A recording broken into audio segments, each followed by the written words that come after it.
Hello guys, welcome to my new blog. আমি চলে এসেছি আমাদের মাঠে ঘুরতে। তো তোমাদের দেখাচ্ছি, দেখো অনেক গম আছে। তো অনেকদিন পর আসলাম ঘুরতে। তো তোমরা সবাই কেমন আছে সবাই বলো। আমি তো অনেক ভালোই আছি। তো চলো তোমাদের দেখাই পুরোটাই, অনেক সুন্দর।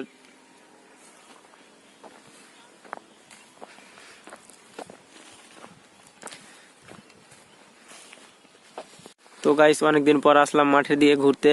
তো তোমাদের দেখাচ্ছি, গোটা মাঠ গমে ভর্তি হয়ে আছে।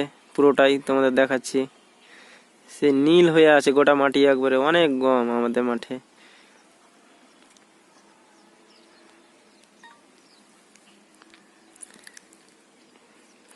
তো চলো তোমাদের পুরোটা দেখাই।